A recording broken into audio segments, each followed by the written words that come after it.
The dreadful deal the U.S. is pushing on Ukraine is dire news for the free world.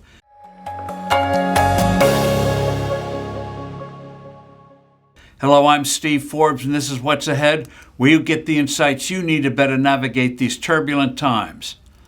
Not since Britain and France forced Czechoslovakia to surrender a chunk of its country to appease Adolf Hitler at Munich in 1938 has there been such a spectacle as is now unfolding with Ukraine. At the close of the Munich conference, British Prime Minister Neville Chamberlain proclaimed the deal meant, quote, peace in our time, end quote, not long after the Second World War was underway. The Trump administration has put together a 7-point so-called peace plan to stop the Russian-Ukraine war. It's a big win for Vladimir Putin. He would get to keep almost all of the territory he conquered from Ukraine since his 2022 invasion. The Kremlin's seizure of Crimea in 2014 would be recognized by Washington. Ukraine, although still theoretically a sovereign nation, would be forbidden from joining the NATO alliance. Worse, the U.S. has no substantive security provisions for Ukraine to deter a future Russian attack. For instance, Britain has previously said it would send a force to Ukraine after an agreement, but under the assumption that the U.S. would be providing support for this and other European forces. Not troops, mind you, but essential intelligence, logistical help, and military weaponry. The body language of Washington now is, forget about it. Ukraine would be on its own. If Putin tries to grab more territory in the future, the likely Trump administration response would be, too bad, that's your problem, not ours. Without credible, reliable U.S. backup, other nations are not going to put their forces in Ukraine. Putin is licking his chops.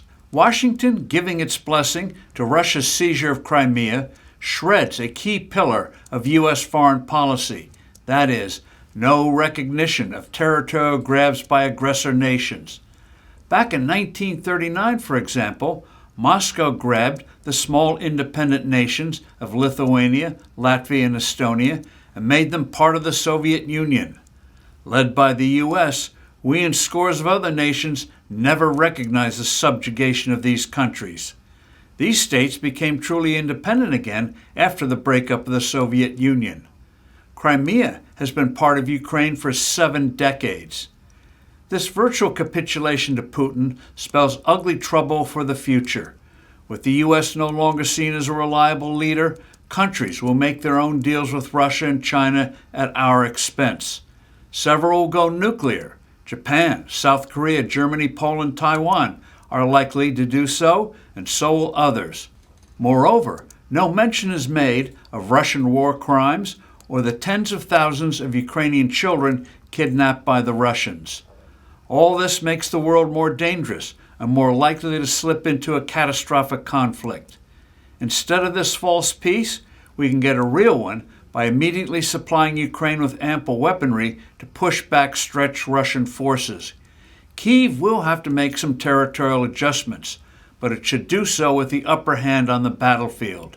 In addition, we should make it clear there will be a muscular European force stationed in Ukraine, fully backed by the U.S. Putin, thinking he may get more at the bargaining table, may reject this proposed plan by the Trump administration. In addition, we should make it clear there will be a muscular European force stationed in Ukraine, fully backed by the U.S. I'm Steve Forbes. Thanks for listening. Do send in your comments and suggestions, and I look forward to being with you soon again.